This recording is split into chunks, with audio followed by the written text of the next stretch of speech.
Irrigation శాఖ మార్చులకు అదేవిధంగా పెద్దలు సహచార మంత్రులు శ్రీనివాసరెడ్డి గారికి, వెంకటరెడ్డి గారికి,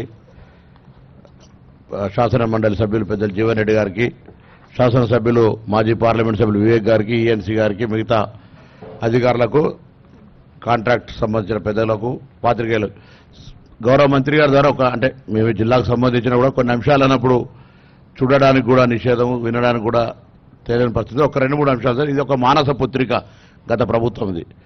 అసెంబ్లీలో పవర్ పాయింట్ ప్రజెంటేషన్ చేసి రీడిజైన్గా మార్చారు, మనకు ఎవరికప్పుడు అవకాశం లేకుండా.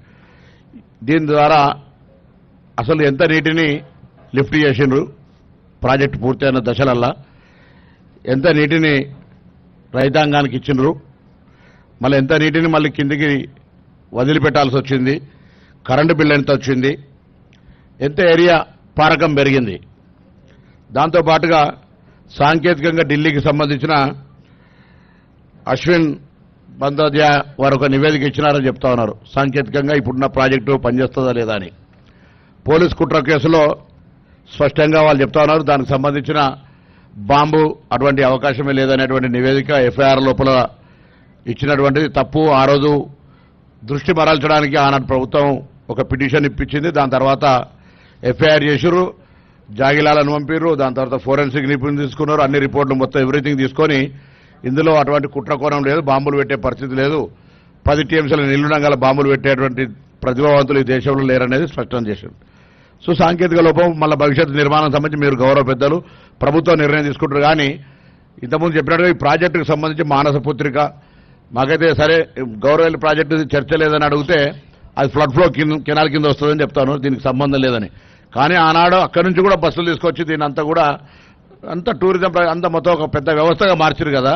ఇవాళ ఇది ఆ ప్రయోజనం లేనప్పుడు దానికి సంబంధించినటువంటి మానస పుత్రిక పరిస్థితి ఏంది భవిష్యత్తుకు సంబంధించి ఇన్ని వందల కోట్ల రూపాయలు, లక్షల కోట్ల రూపాయలు ఖర్చు అయ్యేటువంటి పరిస్థితి. మన లక్షల కోట్ల అవన్నీ జరిగిందంటలేం, కానీ ఇంత పెద్ద ధనం పెట్టుబడి పెట్టిన తర్వాత ఈ ప్రాజెక్టు ఉపయోగపడబోతే ఆనాడు చెప్పారు పత్రికలు మనం చూసినాం, ఆసియా ఖండంలో ప్రపంచంలో ఇంత గొప్ప సిమెంట్ నిర్మాణం లేదు ఇది అని అనేక రకాలుగా మనం కథనాలు చూసినప్పుడు ఇప్పుడు వాస్తవ పరిస్థితి చూస్తే ప్రభుత్వంలో ఉండి చూస్తే కొద్దిగా దీన్ని ప్రజలకందరూ కూడా ఆనాడు ఈ సంఘటన జరిగినప్పుడు ప్రభుత్వం స్పష్టత చెప్పలేకపోయింది.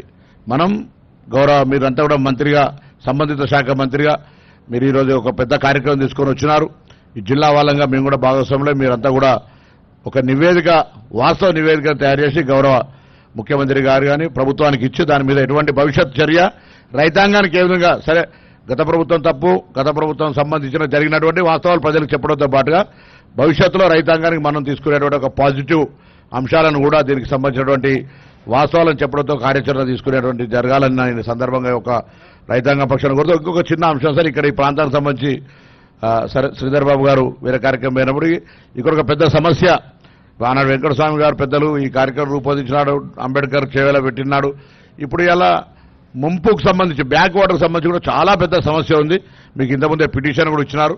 ఆ అంశం కూడా నష్టం ఆల్రెడీ భూసేకరణ జరిగింది, భూ నిర్వాసితుల ఇష్యూ అని పక్కన పెడితే ప్రాజెక్ట్ కట్టిన తర్వాత వెనుకకు వచ్చి ఎన్ని ఎకరాలు అవుతాయి ప్రకాష్ రెడ్డి, అదొక నష్టం మీద కూడా కొద్దిగా చర్య తీసుకోవాలని సందర్భంగా నేను కోరుతూ ఆ రోజు మరి 5 మే 2012 నాడు ఆ రోజు అశోక్ చవాన్ గారు, పవన్ బన్సాల్ గారు నీటిపారుదల మరి సిడబ్ల్యూసీ మంత్రి, వాటర్ దానికి సంబంధించి కేంద్రంలో కిరణ్ కుమార్ రెడ్డి గారు ముఖ్యమంత్రి, మేమంతా కూడా ఎంపీలంగా ఆ రోజు వాటర్ రిసోర్సుల అగ్రిమెంట్లో ఉంటే మేము ఆ రోజు దాని తదుపరి ప్రభుత్వం నిర్ణయం 5వ తారీఖు 5వ నెల 2012 దాని తర్వాత జరిగినప్పుడు ఆ మీటింగ్ ప్రొసీడింగ్స్ కావచ్చు, తర్వాత ఇప్పుడు డేట్స్ ఇచ్చినారు కొన్ని డేట్స్,